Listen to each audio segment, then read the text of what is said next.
Hey everybody, here we are in Cherokee, North Carolina, and getting ready to go into the Indian Village,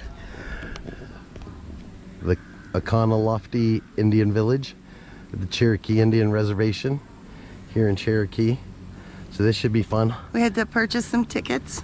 Yep, tickets.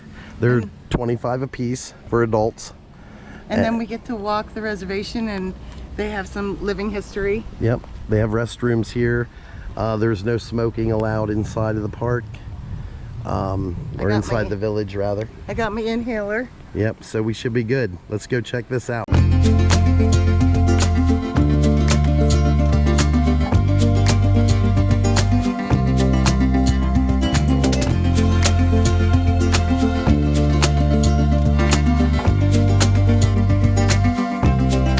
So you purchase your tickets there under the Oconaluftee Indian Village sign,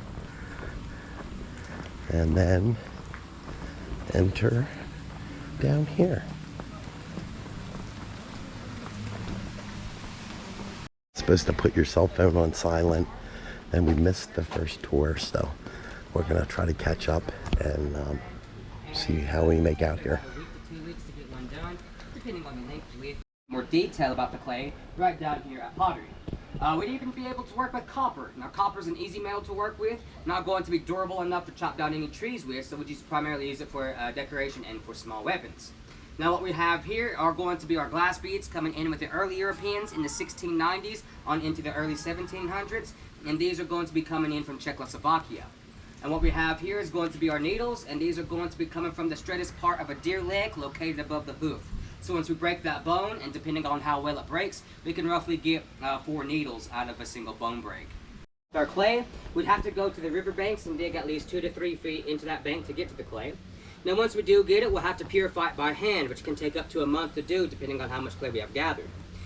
So once we do get it, we'll be able to make a ball method, which is where we get our clay into a ball. We'll put our thumb in the center, and we'll form the shape with our thumb and forefingers. And once we get that, we'll be able to use a carved out piece of river cane like you see here. And then later on, we'll start using potato peelers. And what we'll do is that we'll start scraping out the inside and the outside to give it an even thickness. So that way, it won't be too thick or too thin. Now once we get that done, we'd be able to leave it to the side for a couple hours. So that way it'll get hardened, but not to the point where it's dry. And we'll be able to use a smooth, shiny river rock like you see here. Now what we'll do is that we'll get this rock and we'll put it against the clay, and we'll start rubbing it back and forth to give it a nice shine, so we do not use any kind of glaze at all. Now if we're feeling artsy, we could put some designs into our piece by using a metal item like you see here. We can even use the top part of a deer antler, and we can even use a sharpened stick as well like you see here. Now once we get that done, we'll just leave it to the side again. Now at this point, this is going to be the longest part of the process. And this is going to take about 2 weeks for it to get completely dried out. And it all has to do with the weather. So right now it is nice and warm, so that moisture is going to collect out of that clay.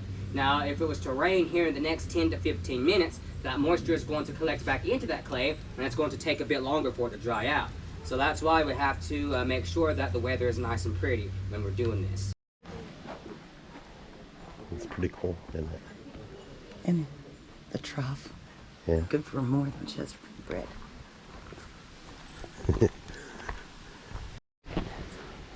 Alright, well this here is going to be our wood carving station. Now with our wood carving, we do have our dance masks that you see back here. Now they'll go into more detail about the uses of the masks down here at the square grounds. Now what we'll make them out of, before metal items have gotten here, our dance masks would be made out of tree bark, gourds, and even hornet's nests.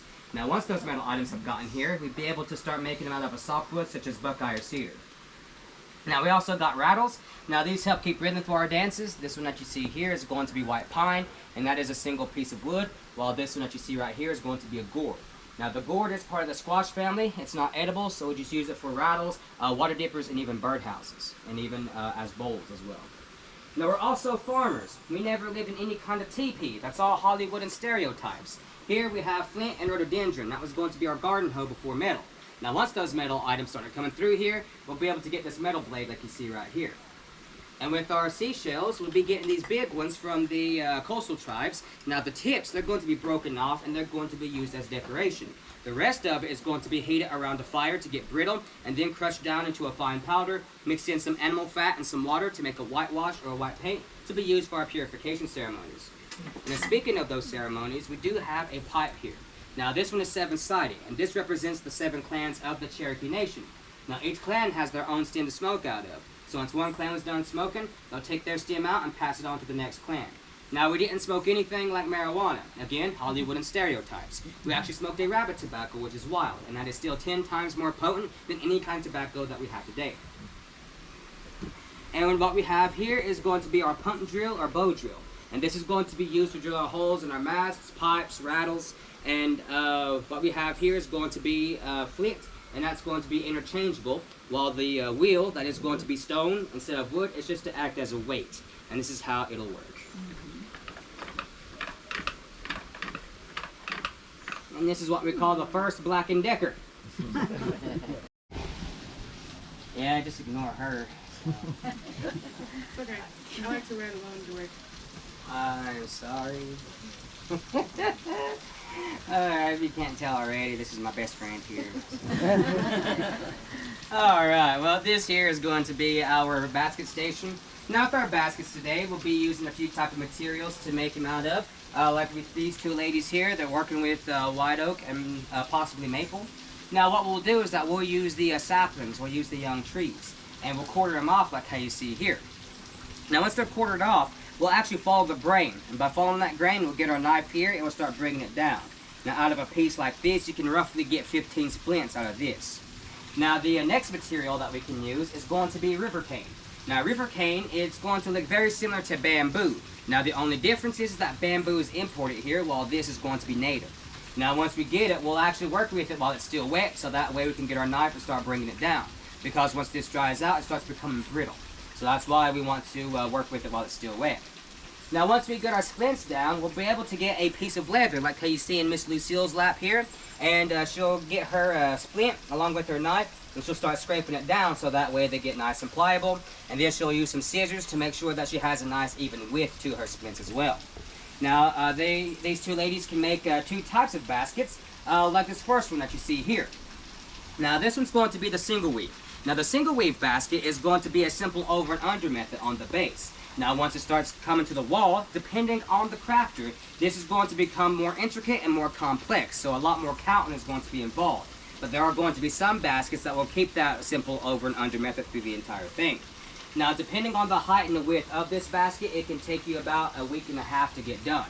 As with the double weave, like you see here, as you can already tell, it's going to be more of a tighter weave compared to the single. Now we'll start on the inside bottom, work our way up, bend the material, and then we'll finish out here in the outside bottom. Now this can take you an entire 2 weeks to get done, depending on the height and the width of this one. Now if we wanted to, we can actually waterproof these by using beeswax. We'll get that wax on the first layer, rub it there, and then we'll bend the material back and finish out here. Now we also can add some colors into our splints, like how you see in this one, and we'll use different types of barks and roots to do that. So this one that you see here is going to be walnut bark. And we'll actually use that to get a brown, and we'll use butternut bark to get black. We'll use yellow root to get yellow, and I don't have an example of the root today, but to get a red or an orange, we'll use bloodroot. That's beautiful. I envy your. That's cool, isn't it? Hey, we do have a few types of materials that we can make arrowheads out of. We can use flint, which is what you see here. You can find that in Kentucky and Tennessee. Now, depending on where you're at, some of the flint is going to be more brittle than the other.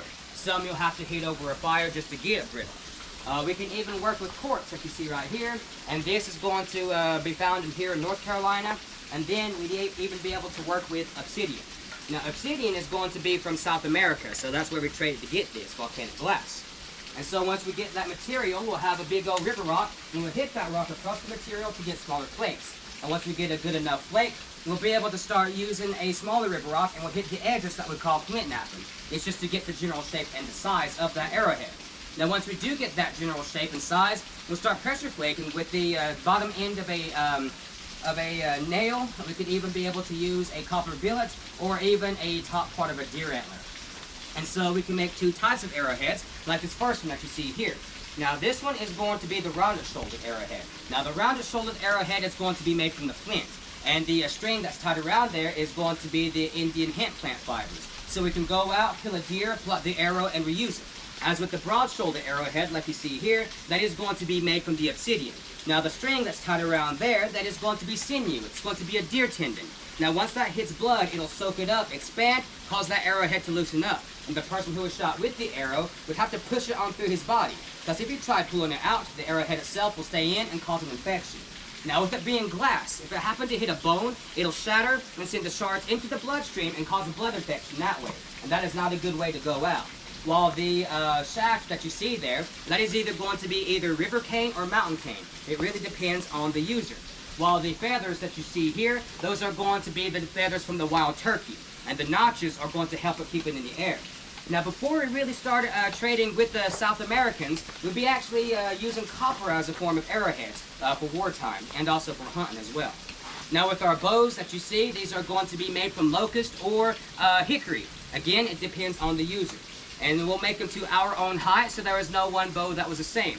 Now keep in mind that back in the 1500s on into the early 1800s, a typical height for a Cherokee man was going to be 6'5", 7 foot tall. As with a Cherokee woman, she was going to be roughly around 6 foot, 6'5". So we were considered giants to the Europeans at the time. Now with our diets changing over time as well, along with marrying into the Europeans, we started becoming short and stocky like how I am today.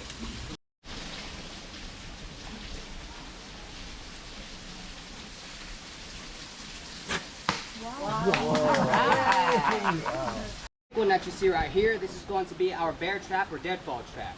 Now this is only a half scale what you'd actually see, so this is going to be taller and wider than what it is today. Now how we'll bait the animal is that we'll bait him right here in the center, which is going to have some berries, nuts, maybe even some meat. When he comes in, he'll bump into this, which will cause this log to fall on top of him, breaking his back and pinning him down. Now once it pins him down, we'll come in, finish him off, and we'll use every single bit of that animal. We never like to waste a thing. So we'll use his bones, teeth, and claws for tools and decoration. We'll use his meat for food, his skin for clothing, and we also use his brain to tan his hide, and would even be able to use other parts as well for different other things. His intestine and his tendons for our bows and our arrows.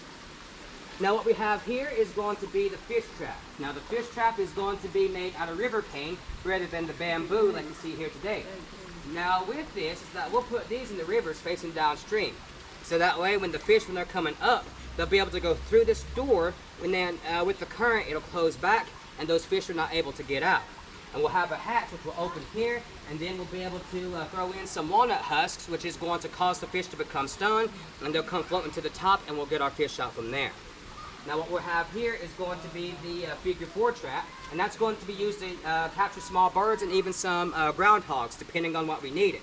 So we'll bait it with some berries and nuts, and it'll come in, it'll bump into the figure 4, it'll fall on top of it, capturing it, and we'll use a small spear to put it through the slits there, so that way it will not attack us when we open up the cage or fly off from us when we do. Are there any questions about our traps here? So this here is going to be our 1750s home. Now in the 1750s, we did have a lot of conflict in the area. We had the French and Indian War going on. Now with the French and Indian War, we were sided with the British, and so the French would come into our villages and start burning our homes down. Now this is what we would consider a quick build, so we'd have red clay, mix it in with animal fur and straw to make it act as cement, and the logs are going to be notched off just to help it keep it standing. Now on the inside though, we'll be able to get our blankets and our pots and pans from the Europeans and have them inside of here. We also got a drying rack, which will be used for our gourds, thistle, and even our vegetables. And to the top left is going to be a little storage area for our extra pots and pans and our extra items if we had any. Now this particular home is going to be a half scale of what you'd actually see, because a full-sized cabin will have around 7 to 8 people. Now you're more than welcome to come inside and take a look around, but please do not touch anything, and after that just meet me down here at the lower cabin. All right, so this is inside.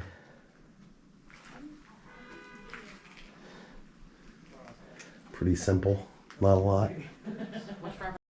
Depending on where you're living at, you'll be seeing both this particular house and the one up here in the 1700s in both eras. Now with that, we actually had to have enough time in order to make this particular home because this one is going to be more of a sturdy build. Now on the inside, we have the very similar things that we would have seen up here in the 1700s, except that we took out the drying rack and we expanded our storage area into a loft. We also had time to build a porch as well. Now what we have across the way, that is going to be the sweat house or sweat lodge. And that is going to be used for sickness purposes and ceremonial purposes. For sickness purposes, those rocks that are in the center there, those are going to be heated around a fire and carried in there by using 2 sticks. And then they're going to lay them in the center, and the medicine man or healer, he is going to pour tea over those rocks, and whoever is sick will breathe in the vapors and start sweating out their sickness that way. Now for ceremonies, it is going to be water poured over those rocks, and whoever is in there sweating will breathe in the vapors, sweat out their toxins, and then they'll come on out. We didn't believe in any kind of hallucinogenics because, again, Hollywood and stereotypes. We actually went in there, did what we had to do, and got out, so we never stayed in there any longer than that. Well, let's go check this out. There's the stones. I seriously need to build one of these. Some trout in there, swimming around. Now this here is going to be our 1540s home. Now in the 1540s, this is what Hernando de Soto seen us living in when he was coming through this area looking for gold. What you see here is not a window, it's just to show you what was underneath the clay and the straw, which is going to be hickory bark and river cane. Now if you look at it, it's going to be woven exactly like how a basket is, except it's just going to be taller, wider, and upside down. And then our roof is going to be made from thatch, and on the inside we got our sapling posts that we would use, and then we'd have our beds and blankets, which are going to be animal skins, and our fire pit is going to make up the direct center, and above it is going to be our our chimney, and it's going to be built taller than what it is today for more insulation. Now this home in particular is going to take 6 months to a year to complete, with everybody in the village working on this, while the 1800s and the 1700s with the metal items shorten that time to around 3 to 6 months. So again, metal items make a lot of things faster, easier, and more simpler. Now you're more than welcome to take a quick look on the inside, and after that, just meet me down here at the canoe. So there's inside this one. You get the fire pit in the middle. That's pretty cool. It's going to be our canoes. Now with our canoes, they would actually be made out of a tree known as yellow poplar. Now yellow poplar used to get as wide and as tall as virgin timber does today. Now with that, once we found the straightest and widest tree that we could find, we'd actually pack red clay just above the base and set a fire to it.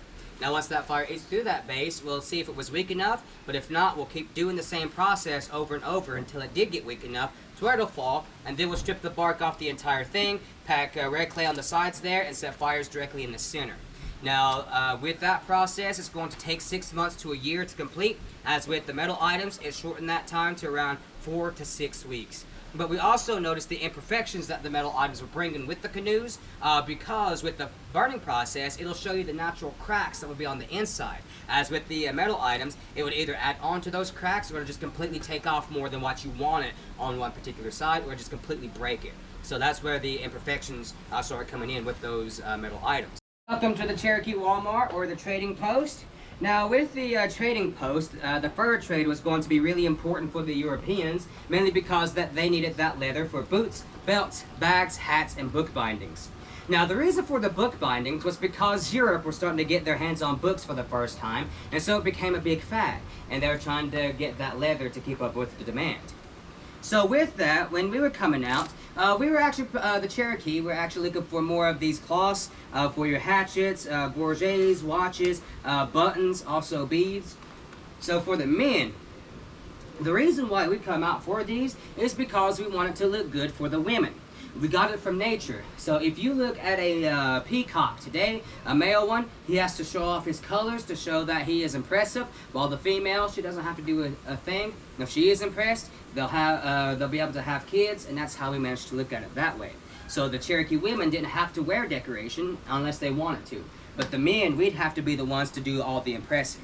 So with what I got on right now, it could actually impress a Cherokee woman, and we'll be able to talk and also do courting as well. We did have some courtship going on here. Now, too, is that if I didn't have any of this stuff on, and I tried to talk to a Cherokee woman, she could possibly just turn her head and act like I don't exist. Because in her eyes, I wouldn't be able to provide for her, I wouldn't be able to protect her or anything like that. So that's why we have to get all this decoration. But a Cherokee woman, she could wear just as much, if not more, decoration than a Cherokee man if she so chose to. Now with the pricing here, it's going to vary just like with how we do today. So for your cloth, like you see here, for 2 yards of it, that is going to cost you anywhere from 5 to 10 buck skins, deer skins, or you might just want to call it bucks. And for your hatchets, anywhere from 15 to 20 bucks. For your watches, buttons, gorgets, anywhere from 10 to 15 bucks. But for your highly sought item, which is going to be the muskets, 30 bucks. Now with that, the reason why we wanted the muskets was because it doubled and tripled our hunting. We could kill more deer that way than we could with a bow and arrow. So that's why we wanted those.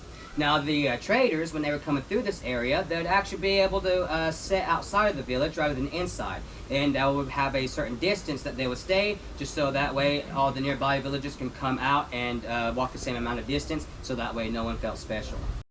Just like the council house, would depend on the size of the village, or how many people in the village. Because this was made to accommodate everybody in that village. So villages ranged in size. So some of them could have a square ground about this big, or it could be up to the size of a football field, whatever that village needed. But the square ground gets its name from this mound of sand that you see right here. That acts as a barrier between common and sacred ground, kind of like the walls of a church. So that's why we ask you, please don't touch or step over that mound of sand right there. Just like council house, you would sit with your clan. Now you got your clan from your mother. So wherever your mother was, that was the clan you were born into, and you would always be associated with that clan. But each clan had their own job within the village. So for example, the blue clan over there, if they were responsible for adopting anybody that did not have a clan, maybe they were orphaned or they just weren't Cherokee, and brought it to the village. And once you were adopted into that clan, you were considered Cherokee just like everybody else. The blue clan gets its name from the blue holly plant that was used in medicine. And right there we have the pink clan. They were responsible for gathering up all our paints. Now the paint you see on that map is red and black. The red stood for life and power, while the black stood for death and peace. When our warriors went off to battle, they would cover themselves head to toe in that red paint, and then the more black they had on, the more hatred they were showing to the enemy. And then we have the bird clan right over there. The bird clan were like our historians and our storytellers. They were also the only ones that would be to go collect the eagle feathers that we would use in our eagle wand. This was only done during a certain time of year when that eagle was molting, meaning the feathers are just going to come off anyways. That way no harm was done to that eagle. Then right here in the middle we have the wild potato clan. They were our farmers and our gatherers, so all the agriculture and stuff. They would be the ones who look over the gardens and the crops. Then right there we have the deer clan. The deer clan were our messengers, also known as runners. The Cherokee did not use smoke signals or drum beats to send messages out. For one, the smoke just isn't really going to go up that high, but also the mountains are going to muffle any drum beats that we're going to use. So, in order to get messages out, we give our message to somebody in that clan. They would run to the next village, deliver that message. Their messenger would take that message and run to the next village, and that would repeat over and over. And you could cover about 100 square miles in one day by using that system if you sent multiple runners out in different directions. And then right over here in the corner, we have the wolf clan. That's usually where our warriors would have came from. You did not have to come to that clan to be a warrior. That's usually what the job was. That's usually where they would have came from. That's also where our war chief would have came from, but again, did not have to be not going to be a warrior or a war chief. That's just usually where they would have came from because that was their job. And then we have the long-haired clan. Those were like our peacekeepers.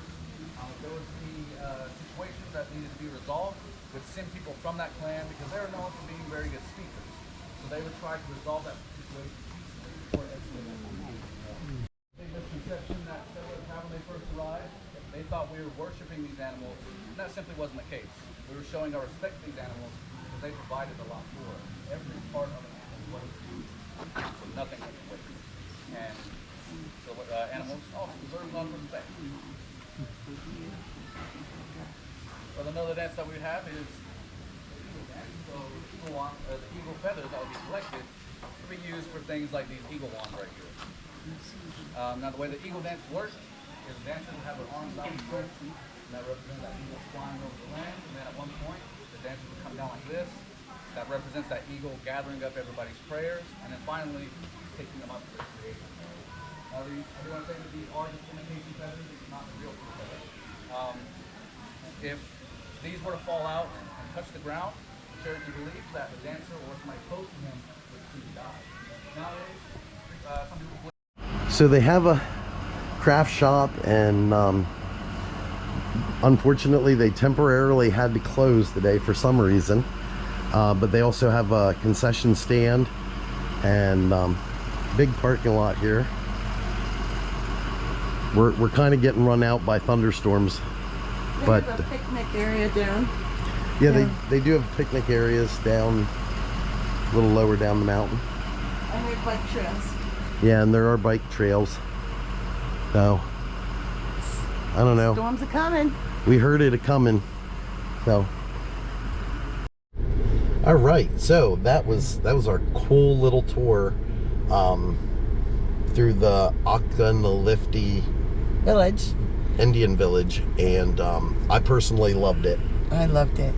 That's a well-guided tour Yep. through each of the specific craftsmen of the Cherokee tribes and the Indian tribes in every village, and it was well done with the structures and the open questions at the end of every spiel. Yep.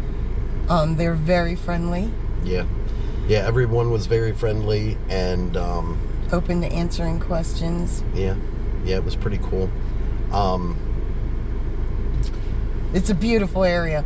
Right. What incredible integrity has been kept in this part of the Smokies. Right. Now, I didn't video every little bit that of information because I want you left with wanting more.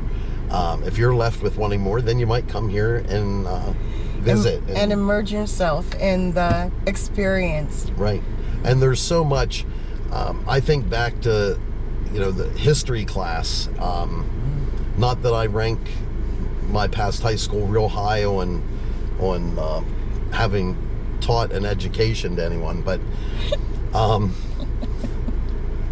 with that said, there's so much history that has either been lost, taught incorrectly, Or just plain one-sided. yeah, pushed for an And agenda. You're missing the bet if you're not open-minded enough to research both sides of every coin and make your own decisions. That's what God gave us, and He intends us to use as our, free will to believe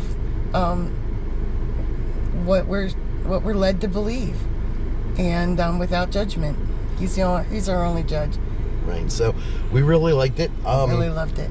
It was a guided tour, $25 for an adult. They had restrooms on the outside, restrooms on the inside.